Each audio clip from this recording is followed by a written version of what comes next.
All right, so we're going to take a look at these membership purchase experience. You'll see two new call to action buttons up there, the login sign up in blue and the get a membership in red. If you click on the login sign up button, this is the screen you'll look like. Of course, mobile will look a little bit different. And what's new here is you've got the sign in and with a username password. You can confirm your birthday and hit continue to create an account, or this new ability to either create an account or simply log in with either Facebook or Google. So we've locked in with Facebook and Google to where you click one of those buttons. If you do not have an account under that email address that's tied to Facebook or Google, it will create one for you. So I'm going to click log in with Facebook. Now I've already made this connector so you can see it logged me right into this experience. So now once I'm logged in, I'm going to go click the get a membership button. And the first thing I'm going to look to do is to renew an existing membership. So I want to renew my own membership, and I can come in and search by name, or I can enter my serial number. So I'm going to do a name search. Click on the appropriate membership, click renew. We answer that I am the rider or legal guardian, or I am not the rider and legal guardian. So one of the new things about this membership purchase experience is if you are not the rider or legal guardian, the process is over. If you do not have the ability to digitally sign the waiver, it is not going to let you move through this process. So we'll see that in a minute here. If I say, hey, I am not the rider or legal guardian, it's basically going to tell me process is over.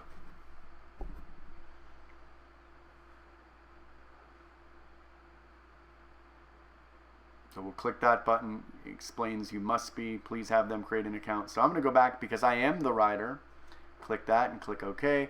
Now we're seeing here that it brought back that my gender, it brought back my last proficiency, which is automatically highlighted.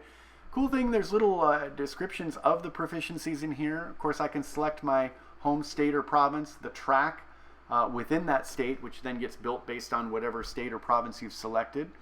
We move to the next screen. I'll enter my emergency contact info and phone number. This might be your spouse or significant other. Then the rider or legal guardian will sign the waiver. Of course, you can click that link and digitally get a copy of the PDF of the waiver. And now we get a recap. So Chandler BMX, I'm an intermediate first family member. Price is $60 USD. I can see I don't have any credit cards, so I'm going to click the add a card button.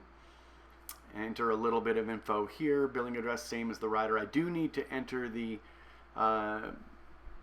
city, state, zip code. And then because this is on the staging server, I'm just going to enter a bogus Visa number, knowing it's not going to go hit that card. We will give it a future expiration date, give it the code, click save card, and now when I hit checkout, it's going to hit that card. Boom, I've renewed. Don't remember my bogus card. And there we go. I've got a PDF that I can download of my card. I can go to my digital dashboard, or I can purchase another membership. I want to purchase another membership for my son. So I'm going to click that. I'm going to click purchase a new membership now, and we'll take you in to show you how it looks when you purchase a new membership, which will give us the ability to showcase some of the new second and third family member pricing for brand new riders that are going to be second or third family members. So this membership is for somebody else.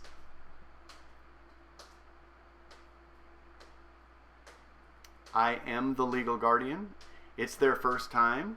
So if I click they've raced before, I get to select between proficiencies. If it's their first time, then it's going to put them in novice unless I make the rider 5 and under, which will then open up the balance bike option to me.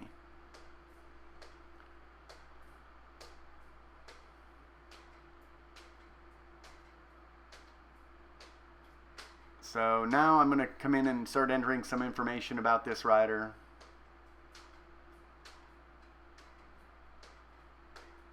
Yeah, and by adding that's what set my state province to BC. I was doing some testing, making sure the BMX Canada side of this was going to work. So let me set that back to Gilbert. Let me get the zip code right. Say it's the second family member. type in my serial number because I know that I have a valid first family membership. So this basically says it's going to be a $5 discount. As we see, we've extended that discount. Well, I didn't like the fact that this said Canada, so we'll make that match the United States down here. And now we can hit continue. And now we can see, so Jameson is a male. It's given me the option between balanced bike and novice. So for argument's sake, we could say, hey, you know what, he's 5, he's been riding, and we can switch that to novice. That's fine. Go back in and select my tracks. So Arizona, then I select Chandler BMX. We hit continue. We get to the emergency contact info. Enter in our emergency contact info. Digitally sign the waiver. Again, I can download a copy of that waiver. We click continue, and there's the summary. Now we see Chandler BMX, novice, second rider. He's a second family membership, but instead of being $55, the payment due is $30. So that's a $25 discount. It's a great promotion. I could even add a brand new third family member at $30. So a great value. And again, at any point in this, I can go back through this process. So rather than hitting checkout here, maybe I go, you know what? He's really not pedaling the whole track yet. Let me go back and change him into a balanced bike member. So I'm going to come back a couple of steps. We'll click balanced bike. Everything else looks good. I don't have to fill it out again. Yeah, it retained all this info. We'll click OK. And now we come in here and we see proficiency as balanced bike. Second rider, but that really doesn't discount it for balanced bikes. And then there's the card I can hit. It's going to auto renew the membership. Of course, I can uncheck that. I hit checkout, and boom, thank you for your purchase, Jameson Hallen, balanced bike. There's his birth date. I can add that to Apple Wallet. I can download the card, and I'm done with my purchase. At that point, I can go ahead and go back to my dashboard. For some of you, this dashboard is going to look a little bit different than how it used to, but it's to get you kind of, you see the get a membership links down there, purchase a new, renew an existing, learn how BMX works. So these are all kind of some shortcuts to different areas on our website that some of the developers and designers came up with, and really kind of shows you the direction that the website's going. So we've been working on a much bigger project of overhauling the whole website, but this was a big part of it. We are very, very proud of having this login with Facebook, login with Google. I think if you're at a track with a mobile device and you need to renew your membership, especially coming out of this COVID-19 pandemic, this is certainly the best way to do it. There is zero interaction at the window. You can certainly accomplish everything with your handheld device. Again, one-click account creation with the login with Facebook, login with Google. There will be no email verification that needs to be sent that you need to find in a spam folder to activate. So we've really simplified this process.